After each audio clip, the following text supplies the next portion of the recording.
Welcome back. If you're coming back, this is my officially second video on YouTube, and I'm gonna do kind of the same thing. I'm thinking about doing another artist trading card because I really had a lot of fun doing the first one, and you guys seem to like it. So, oh yeah, here's my cat. She's really fat. But she's the best. Yeah, I thought that you guys liked it and I had fun. So I'm gonna do another one. So let's get sketching. So I started this one off by just initially doodling one of my characters. Her name is Reagan, and right here you can see I'm just doing a quick little sketch doodly thing. It didn't initially start off as her, obviously, but I kind of was like, you know, it's a good place to start. She's one of the ones I draw the most often, so I kind of just started with her in hopes that I'd get something out of it. Originally I was like, man, I'll just sketch her, and if I'm not in the mood I can sketch someone else, but I ended up drawing her for the final card anyway. Right here I am just writing down kind of like qualities about her, like how I did with Paige, to like better represent her as a character on the card. So as with Paige, I wrote down like qualities that a chef would have, and that's kind of all I did for her, but I figured it was pretty helpful. It's kind of what kicked the whole thing off, so I decided to do it again. Just writing things down about Reagan that I knew would help me to do the final piece, or to like include in the final piece. So you can't super easily say or see what it says, but she is a vampire because I'm a nerd, and she dances a lot, and she likes adventures, so she's pretty adventurous. So I decided to, or I ended up drawing like a bunch of band-aids on her, and I thought maybe she could have like a backpack or a map or a compass or something, just because it kind of like represents like adventure and stuff. Here I went in and started doing the same thing that I did with Paige, where I kind of sketched a card out. At the bottom you can see that I actually tried something new and did sort of a zigzag thing at the bottom instead of the diagonal that I did with Paige, but I don't actually end up keeping that, as I say later in the video. But I thought it would be a fun way to kind of, differentiate the characters at first, but then I was kind of like, maybe I'll do it with some other ones, but for now, I kind of like the diagonal of it. I feel like it keeps them more, in like a series, I guess. Like, it keeps qualities of each of them together. But yeah, so that's just kind of what I've been doing throughout this part, is just kind of doodling, sketching, and see what I like, but I actually really ended up liking this doodle. Alright, so I got a sketch that I like. I'm mad that I made it so cute on here, because now I have to redraw it on here, and I'm very bad at doing that. So, let's just hope it works out fine. And honestly, I don't love the little zigzaggery that's happening.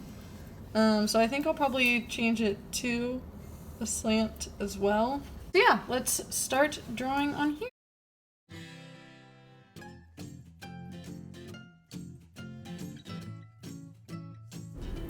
So I just started doing the outline on the card, and I skipped that part, but I did actually end up going over it in pen, so that I just didn't have to worry about it later. I do kind of end up regretting that, because as you can see in the top left corner, it smeared a little bit from my little hand rubbing against it, but it ended up being fine. I just kind of went over it again later and made it a bit thicker. It wasn't what I wanted to do, but it's kind of just what happened. So right here I am just copying the drawing to the best of my abilities from the first one onto the actual card, and yeah, enjoy.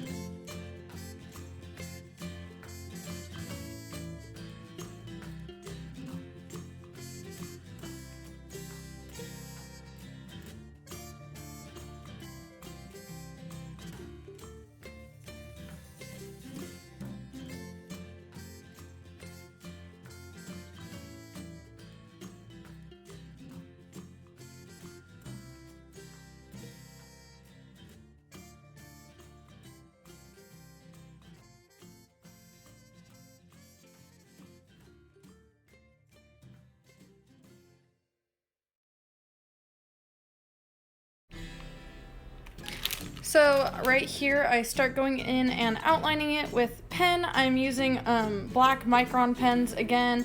They seem to work pretty fine for me, and normally I would suggest that you should wait so that it doesn't smear, but I'm really bad about waiting, so I usually don't.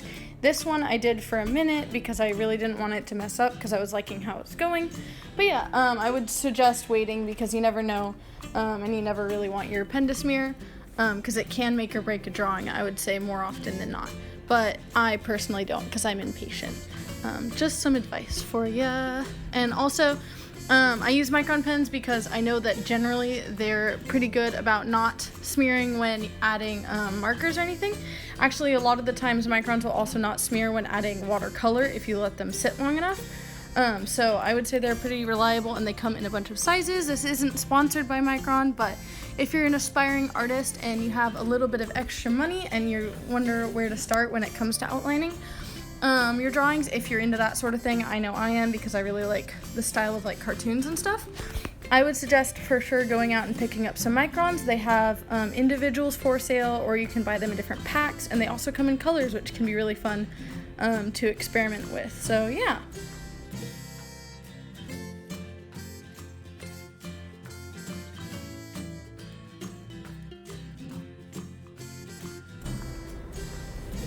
Yeah, so as you can see, I am going back in and thickening up the border because it was kind of messy and it was bothering me a little bit. So I was just like, you know what, I'm just gonna go in and fix it a bit. It's thicker than I want it to be, but I'd rather have it a little bit thick than super messy, so I did that anyway. And then right here, I did wait this time because the border was so thick I didn't want it to smear, so I waited like 10-15 minutes so that it wouldn't before I erased it. And I'm using a kneaded eraser right here, which a lot of artists use. I don't normally go for them, but all the erasers on my pencils are out, so it's much easier to use it. And they're not too expensive, plus they're really good about picking up lead. And I'm a little behind, but I also go in right here and I'm starting with the colors.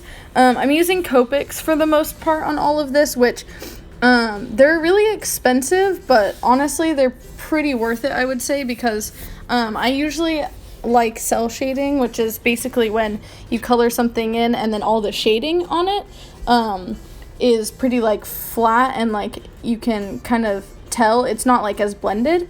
I'm more into that sort of style, so I personally, my favorite kind of markers are Prismacolors because they're really good for cell shading, but the reason I switched to Copics is because Prismacolors don't have refills and they're almost as expensive, so if you run out of a color of Prismacolor, instead of buying a refill like Copics have, you have to buy a whole new pen, which adds up pretty quickly, versus with Copics you can buy refills, which will basically have enough ink in them to refill a pen 2-3 times, I would say.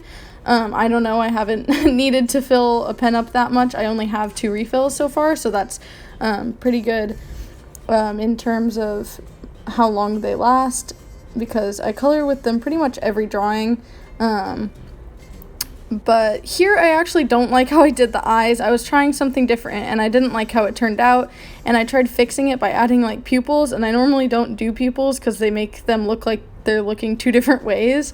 I used to way back in the day when I used to add pupils, but I don't know where along the lines I stopped doing it, but it just makes me really uncomfortable, so I ended up going in with a way darker color for the eyes, so to try and like blend, or yeah, see, I'm going into the dark color to try and get rid of the like very clear definition of the pupils, making her look cross-eyed.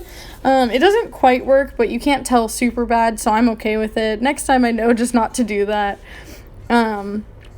But yeah, Copics are expensive, and I would say my biggest suggestion if you're looking into nice things for coloring in drawings like markers is that if you're going to go for Copics, just do one at a time, because it adds up if you get a bunch at once. But if you do one at a time, then you're kind of, figuring out a good color palette in general for your drawings, because then you'll only have so many colors to color with. But I would also say it's helpful because then it doesn't feel like you're spending $200 at once. It just, feels like you're spending $7 here and there, which is definitely not that bad, especially if you're like me and you don't drink coffee. Then all the money that would go to drinking a coffee every day would instead go to art supplies. So yeah, Copics are definitely a really good way to go. I haven't tried a lot of the other ones. I have tried Prismacolor, like I said, and I love those, but a lot of people don't. Because a lot of people like blending, and Copics are really good for blending once you figure out how to do it. I'm just not very good at it quite yet, but it's just kind of one of those practice things. Here I used an orange to shade in the yellow t-shirt because I thought that it would be a little bit fun and it would add some like warmth to the drawing. I usually don't do that thing that a lot of other artists do where they shade with all one color throughout the whole drawing. Like I know Lavender Town does that. She'll use like a pink or a purple to shade the whole thing depending on how she wants the mood to be, because purple can kind of cool down the drawing and pink can kind of warm it up.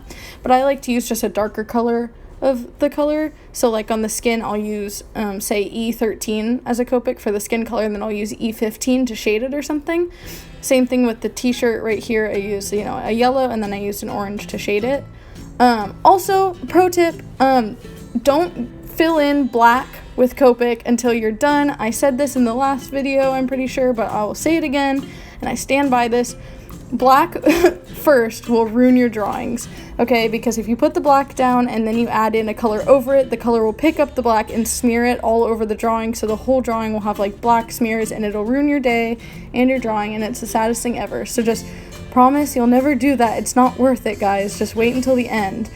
Also, I forgot to mention this in the beginning, but I did actually try out color palettes on a different piece of paper, the same one that I was sketching on in the beginning.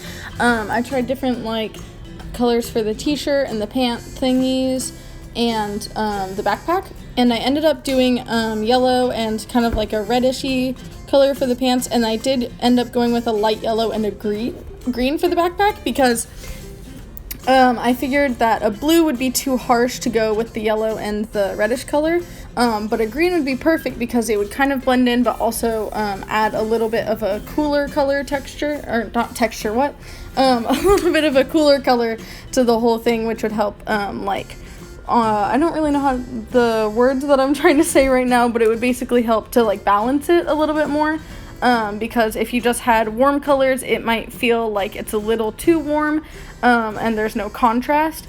But if you have, same with like on my first drawing, how it was mostly pink, I added a blue background to try and, balance it a bit better. So that's what the backpack being green is for, and why I already know my colors. And right here I'm going in with red on the border because she is a vampire, and I wanted to kind of hint at that without adding in any actual blood, because I know a lot of people aren't huge fans of that, so I just thought a hint to the vampirism would be a little red border. And I use actually the gel pen again to go in right here with the name and make sure that it's actually white, and then I actually go over the part where it says LVL for level in white as well. So yeah.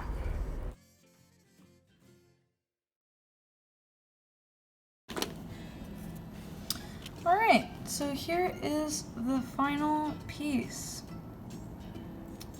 Thank you guys so much again for watching, and I hope you enjoyed. Now we have 2 in the series. I guess I should probably put them like that, huh? Kind of a stark difference. I realize I drew her quite a bit bigger than her, but you know what? It's fine. I had fun, and I think they both look really good, and I'm happy with how they both turned out, actually. Alright! Thank you guys so much for watching this video. I hope you enjoyed. I had a lot of fun making it, and I hope to see you guys in the next one. Don't forget to like and subscribe, and comment below which of the 2 cards you like most. Thanks guys, see you next time.